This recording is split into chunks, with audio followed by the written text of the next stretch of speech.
अस्सलाम वालेकुम dear students, hope सब बिल्कुल ठीक होंगे। आज का जो हमारा टॉपिक है that is about the importance of carbon. Biology के अंदर देखें तो देखिए सबसे पहले तो ये एक बेसिक एलिमेंट है ऑर्गेनिक कंपाउंड्स की। जितने भी ऑर्गेनिक कंपाउंड्स हैं इसमें जो बुनियादी एलिमेंट होती है ना वो कार्बन ही होती है। ठीक है, आप कार्ब्स उठा के देख लें, आप प्रोटीन्स उठा के देख लें, आप लिपिड्स उठा के देख लें, न्यूक्लिक एसिड्स देख लें, सब में आपको कार्बन इसेंशियली मिलेगा। ऑर्गेनिक कंपाउंड होता ही वही है जिसमें कार्बन इसेंशियली मौजूद होता है। ठीक है, कार्बन और हाइड्रोजन वाले जो कंपाउंड्स होते हैं हम उनको ऑर्गेनिक कंपाउंड्स कहते हैं। ठीक है, तो ऑर्गेनिक कंपाउंड्स के अंदर जो मेन एलिमेंट होती है वो कार्बन होती है, पहली बात हो गई। दूसरी बात ये है कि इसकी बड़ी यूनिक प्रॉपर्टीज होती हैं, इसकी कुछ ऐसी खास प्रॉपर्टीज होती हैं जो भी हम आगे डिस्कस करेंगे इंशाल्लाह। तो कुछ ऐसी इसकी खास प्रॉपर्टीज होती हैं जिसकी वजह से वो स्केलेटन ऑफ लाइफ में एक सेंट्रल पोजीशन रखता है। ठीक है, यानी कि लाइफ के स्ट्रक्चर के हवाले से, लाइफ को बनाने के हवाले से इसकी बड़ी एक अहम पोजीशन है वहां पर।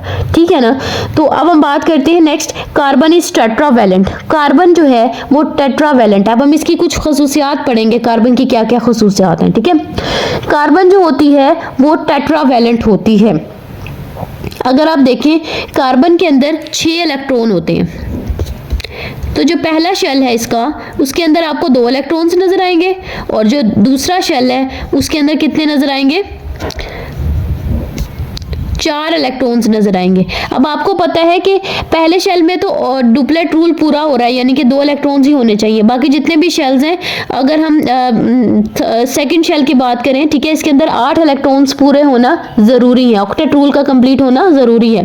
तो इसलिए इसके अंदर यहाँ पे प्लेस है, ये दूसरे किसी और एटम्स के साथ भी कंबाइन कर सकता है और अपनी वैलेंसी को पूरा कर सकता है। ठीक है, सो अभी आप ये बात याद रखें कि ये इसके पास 4 और एटम्स के साथ कंबाइन करने की क्या है, कैपेसिटी है।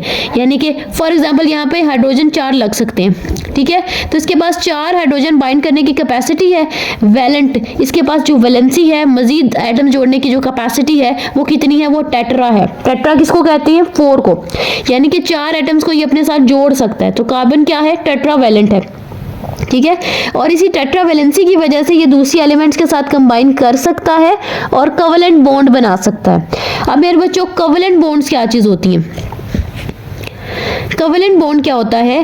कोवेलेंट बॉन्ड ये होता है कि जब एक एटम है, ठीक है, वहां पर एक इलेक्ट्रॉन की जगह है, एक दूसरा एटम उसके साथ आके जुड़ गया है और दोनों ने आपस में इलेक्ट्रॉन की शेयरिंग कर ली है, तो उससे बनता है कोवेलेंट बॉन्ड। ठीक है, जब इलेक्ट्रॉन, 2 एटम्स के दरमियान इलेक्ट्रॉन की शेयरिंग होती है, ठीक है, तो उसकी वजह से क्या होता है, कोवेलेंट बॉन्ड बन जाता है। ठीक है, अब देखिए जैसे इसके अंदर क्या था, एक इलेक्ट्रॉन की कमी थी ना, तो हाइड्रोजन के अंदर भी एक इलेक्ट्रॉन की कमी थी।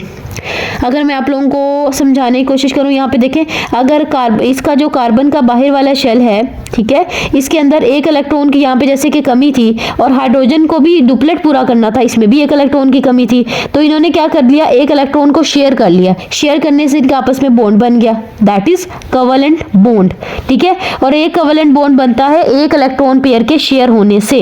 You can see in the picture कि यहाँ पे कार्बन और हाइड्रोजन के एटम जुड़े हुए हैं और एक इलेक्ट्रॉन दोनों में शेयर हो रहा है, यानी एक ही इलेक्ट्रॉन है जो कार्बन का ऑक्टेट पूरा कर रहा है, वही इलेक्ट्रॉन हाइड्रोजन का डुप्लेट पूरा कर रहा है। ठीक है, दोनों की कमी पूरी हो रही है। ठीक हो गया ना, तो ये वाली चीज है। यहाँ पर क्या होता है, एक कोवेलेंट बॉन्ड जो है इसमें एक इलेक्ट्रॉन पेयर आ जाएगा। ठीक है, एक इलेक्ट्रॉन पेयर शेयर हो रहा होगा, यहाँ पे बहुत ज्यादा अमाउंट में आपके पास, यहाँ कोवेलेंट बॉन्ड में बहुत ज्यादा अमाउंट में आपके पास एनर्जी स्टोर हो जाती है। ठीक हो गया। अब यहाँ पर ये वाली चीज जो देखें कि यहाँ पर क्या है, एक इलेक्ट्रॉन इसका था, अब इसको एक इलेक्ट्रॉन की कमी थी और हाइड्रोजन को भी एक इलेक्ट्रॉन की कमी थी, तो इसने क्या किया, यहाँ पे शेयरिंग कर ली। ठीक है, तो यहाँ पे शेयरिंग कर ली तो इसके पास 2 इलेक्ट्रॉन्स आ गए, यानी कि अब 2 इलेक्ट्रॉन, हाइड्रोजन भी अपने 2 इलेक्ट्रॉन्स एंजॉय कर रहा है और ये भी अपने 2 इलेक्ट्रॉन्स एंजॉय कर रहा है। ठीक हो गया। अब कार्बन की इंपॉर्टेंस को फर्दर देख लेते हैं। सबसे पहले अगर आपसे पूछा जाता है ना कार्बन की इंपॉर्टेंस बताएं, शॉर्ट क्वेश्चन में पूछ लिया जाए, लॉन्ग क्वेश्चन में पूछ लिया जाए, ठीक है, वैसे मोस्ट प्रोबेबली इसमें से शॉर्ट क्वेश्चन आ सकता है। ठीक है, तो सबसे पहला पॉइंट क्या है कि कार्बन इज टेट्रावैलेंट। कार्बन के पास 4 बॉन्ड्स बनाने की कैपेसिटी है। दूसरी चीज है कि कार्बन जो है वो एक स्टेबल कॉन्फ़िगरेशन शो करती है। एक स्टेबल कॉन्फ़िगरेशन शो करने का मतलब ये है, देखें इसमें 4 बॉन्ड्स बनते हैं और वो सिमेट्रिकली अरेंज होकर टेट्राहेड्रॉन बनाते हैं। ठीक है, 4 आप सादा अल्फाज में कह रहे हैं कि 4 कोनों वाला एक स्ट्रक्चर बन जाता है, बड़ा एक स्टेबल सा एक स्ट्रक्चर बन जाता है। तो इसमें एक स्टेबल कॉन्फ़िगरेशन आपको शो हो रही होगी। ठीक है, you can see in the picture कि किस तरह से एक टेट्राहेड्रॉन बनाता है, 4 बॉन्ड्स जब इसके एक तरतीब से सिमेट्रिकली अरेंज हो जाते हैं। फिर नेक्स्ट पॉइंट क्या आता है कि synthesises complicated cellular structures because of stability. इसकी स्टेबिलिटी की वजह से ये कॉम्प्लिकेटेड किस्म के सेल के स्ट्रक्चर्स भी बना रहा होता है। ठीक है, अब आपके जो सेल है जिसमें आपके पास प्रोटीन्स भी हैं, लिपिड्स भी हैं, जो कि आपके मेम्ब्रेन्स के अंदर है, वो क्या चीज़ें हैं? वो सारे के सारे क्या हैं? ऑर्गेनिक कंपाउंड्स हैं। ऑर्गेनिक कंपाउंड में कार्बन मौजूद है, तो ये कॉम्प्लिकेटेड सेल के स्ट्रक्चर्स बना रहा है क्योंकि इसकी स्टेबिलिटी है। ठीक है, एक स्टेबल कॉन्फ़िगरेशन है इसके पास। ठीक है, एक स्टेबिलिटी है जिसकी वजह से ये सेल के कॉम्प्लिकेटेड स्ट्रक्चर्स बना सकता है।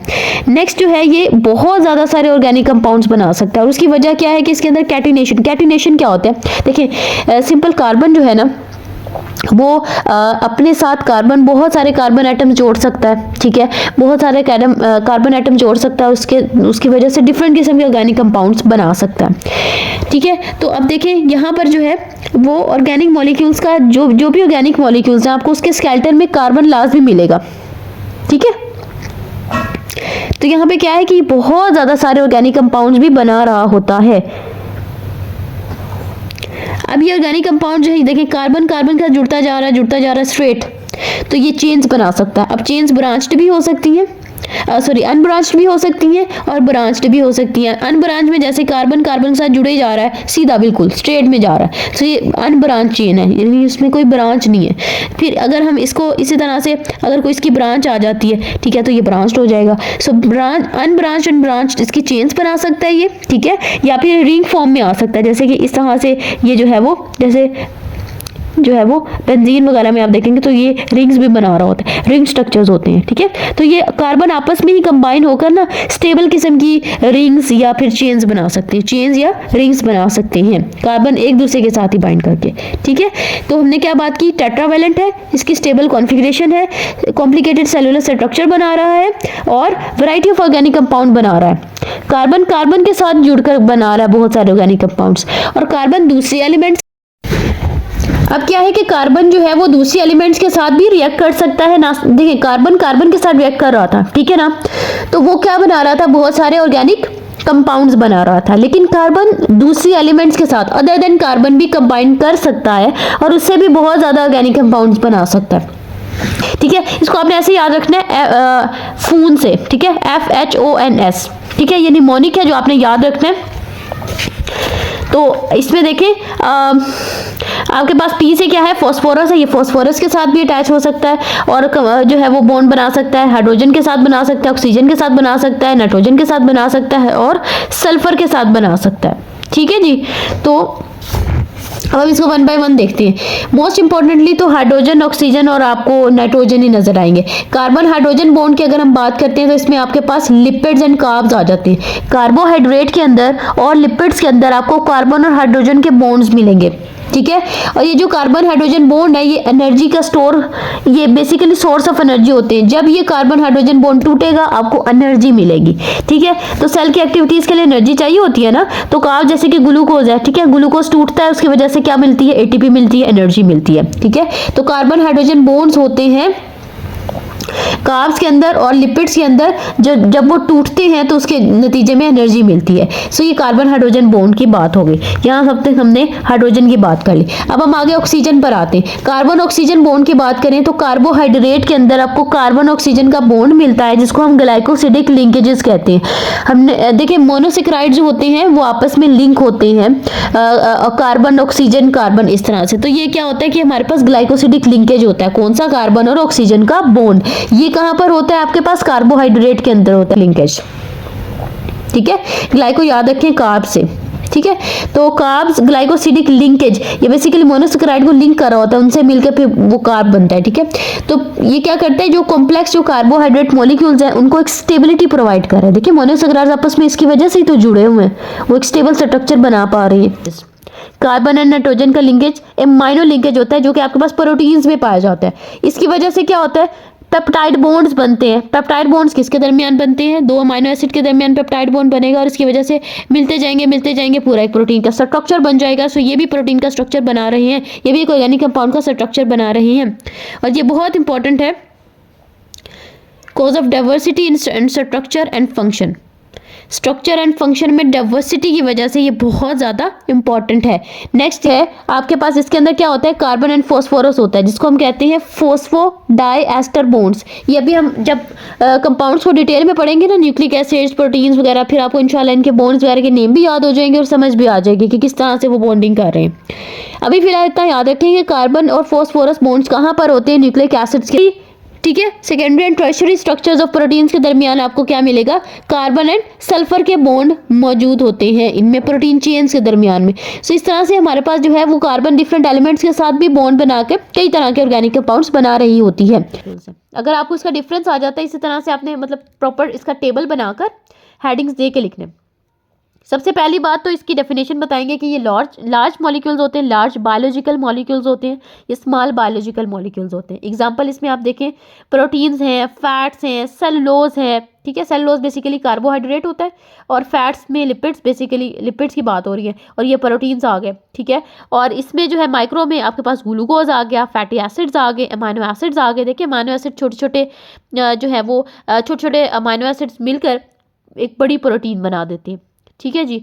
इसी तरह से फैटी एसिड मिलकर फैट्स बनाते हैं, ग्लूकोज मिलकर सेलुलोज बनाते हैं। तो ये छोटे यूनिट्स हैं, ये स्मॉल मॉलिक्यूल्स हैं, ठीक है। हमने इंट्रोडक्शन में पढ़ा है ना कि छोटे छोटे मॉलिक्यूल्स मिलकर एक बड़ा कॉम्प्लेक्स कंपाउंड बना देते हैं। तो ये छोटे छोटे मॉलिक्यूल्स हैं, स्मॉल मॉलिक्यूल्स, ये आते हैं माइक्रो मॉलिक्यूल्स में, और जो बड़े कंपाउंड है वो मैक्रो मॉलिक्यूल्स में आते हैं, ठीक है। मैक्रो मॉलिक्यूल्स के बारे में एक बात आपने याद रखनी है कि ये पानी में सॉल्युबल नहीं होते हैं, ठीक है। ये पानी में सॉल्युबल नहीं होते हैं मैक्रो मॉलिक्यूल्स। अच्छा, तो अब ये जो मैक्रो मॉलिक्यूल्स हैं, हमने पहले भी बात की थी ना, मैक्रो मॉलिक्यूल में ग्लूकोज से मिलकर ग्लाइकोजन बनता है, फिर ग्लाइकोजन जो है वो लीवर और मसल्स में स्टोर हो जाता है, और उसकी वजह से जब भी एनर्जी की ज़रूरत पड़ती है फिर ग्लाइकोजन वापस से टूट के ग्लूकोज बनाकर जो है एनर्जी प्रोवाइड करता है। तो ये इसमें क्या होता है कि स्मॉल मॉलिक्यूल्स ये अपने अंदर स्टोर किए हुए होते हैं। ग्लाइकोजन के अंदर बहुत ज़्यादा ग्लूकोज के मॉलिक्यूल्स होते हैं, ठीक है। तो वो ग्लूकोज के मॉलिक्यूल्स का बेसिकली स्मॉल मॉलिक्यूल्स का क्या है? ये स्टोरेज है, ठीक है।